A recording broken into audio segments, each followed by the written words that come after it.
As a Latino in this country, kind of want to ask your opinion on white privilege, because Sure. I think I saw something on Facebook. Someone shared like a video or a picture, and I kind of want to just get your views on it, if you could, please. Awesome. White privilege is racist. White privilege is a lie, and it is a myth. Could you elaborate? Happy to. White privilege is racist. Let's go through it. As soon as you begin to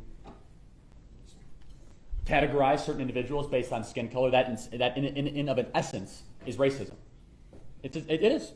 If you say, oh, you're privileged because of your skin color, are you kidding me? I mean, you don't know about my background or my upbringing. All of a sudden you're generalizing an entire group of people just based on their skin color. That is racism. The definition of racism is putting a specific definition onto a group of people based on their skin color, a prejudice just based on their skin color. That is racism, whether it's a good prejudice or a bad prejudice. That is racism. Is it a lie? Absolutely it's a lie. Now, have Caucasian Americans generally done better over the last, 100 years? Yeah, that's correct. But there's also other communities that have done much better. Asian Americans, for example. I never hear about Asian American privilege. Asian Americans are the wealthiest, most productive, least likely to commit crimes members of the American community. Where's their privilege? Is their privilege based in skin color? Absolutely not. There's privilege based in making good choices. When you make good choices, those choices are rewarded. Asian Americans entered mostly in the 1940s and 50s fleeing communism and Marxism. By doing so, they came into the American community widely discriminated against. In fact, if you ask your grandparents what they think of people from Asia, they won't say very nice things, especially your great-grandparents if they're still alive. They made very good choices. They did the three things you need to do to stay out of poverty in America, according to Ben Shapiro, which is you got to graduate high school, get a job, and get married before you have kids. And over the last 60, 70 years, they are by far the richest group that you can point to based on race in America, by far. So here's the perplexing thing, is that I said it's racist and it's a lie. What else did I say about it? I said something else. It's very divisive, extraordinarily divisive. Because if you're going to start to categorize people just based on their skin color, then they're nothing more than that racial group. They're not an individual. It's not saying that you could rise above your circumstance. It's not saying you can make good choices. It's not saying that, oh, you might have been born behind and you can get ahead. We want to talk about white privilege. Here's a good question. And anyone who here believes in it, please step up to the microphone. We can have a discussion. It's a little, I don't think it'll offend anyone, but it might bring someone back. Here's a really good question to ask. Are Jewish people privileged? Are Jewish people white? Anyone? Are Jewish people considered white? Technically they are. If you consider their history, I would say not. Oh, they're not white. Then what are they? They're Semites. They're from the Middle East, at least historically speaking. Okay, so we don't have that as a box to check on the U.S. Census Bureau. I think there should be. Okay, so they should be Semites. Okay. Well, not Semites, but well, I mean that is the technical definition. But for lack of a better term, they are considered white.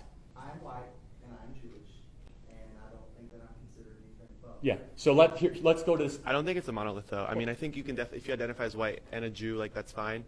But I know like there are a lot of people who have a lot of connections to, especially like Israel. Yeah. So here's the point. Here's the point. The question is, if you categorize them as white, which you don't, most do, did they really have that good of a 20th century? Were they really privileged over the last 100 years? Really? No. Yeah, they had an extermination order put up against them in an entire continent. Here's the point, is that if we are going to try to segregate the American populace based on skin color, that is the very definition of everything that we have tried to fight against in this country. Everything. And despite even historical and statistical trends, it just isn't true. There's twice as many white people living in poverty in America than black people. Do they live at a higher rate? Absolutely they do. You talk in aggregate numbers, it doesn't reflect to that. So look, here's the point, is that it is anti-individual, and it is very much this idea of racial group collective that I think is extraordinarily harmful and creates this victimhood mentality that pits one group up against the other, that does not reward what America truly is, which is a place where good choices will eventually be rewarded. Go ahead and say something in response if you want to. Yeah, I guess one follow-up question. So you don't think that, specifically regarding the United States, like the crippling, like systematic oppression of like the 60s and before that, has like any kind of effect whatsoever on African American communities? Great question. Okay, I'm glad you asked that. Say it again. So say it again, because I want to. Do you think that the systematic oppressive laws of the 60s and prior to that have any kind of effect whatsoever on African American communities today? Sure they did, but didn't the internment camps against Asian Americans in the 40s have something against them? They rose above it, right?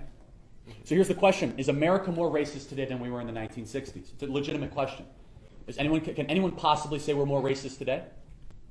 No. Then why are blacks worse off today than they were in the 1960s? It's not because we're a more racist country. We're much less racist in every single metric. It's because we've incentivized bad behavior over the last 60 years. Black single motherhood was 18% in 1965. It's now 71%. What happened? Is it because we got to be a more terribly racist country? No. Did we get more racist laws? No, we actually got rid of most of all the laws. Civil Rights Act, we got rid of almost every single one. So what happened? It's because we incentivized really, really bad behavior. We said to single mothers, go ahead, have kids, and we'll give you a check every single month. But don't get married. As soon as you get married, you lose the check. We put African Americans in urban areas and housing projects that, again, incentivize bad behavior. And that was the advancement of the American welfare scheme. Also coupled with failing public schools, run mostly by teacher unions that were not properly incentivized to try to get the people out of poverty that were very much in. By every single metric, African Americans are worse off today than they were in the 1960s, with crime, prison rates, single motherhood, employment, wealth capita, everything. And there's only one possible explanation for that. It's not that America got more institutionally racist, not any of that stuff. It's that there was a set of policies put forth by one president and continually supported by entire political party to keep a whole segment of the population poor and routinely voting Democrat. And that's Lyndon Baines Johnson and the American Democrat Party, which I think completely punished it. So if you want to talk about systemic oppression and racism, there's lots of other examples of ethnic groups that went through that too. If that's the card you want to play, it does not couple. Almost every single one except African Americans and Native Americans have not rose above it statistically. And the only thing they have in common is absolute total government interference and involvement in their life. Go, follow-up question? That's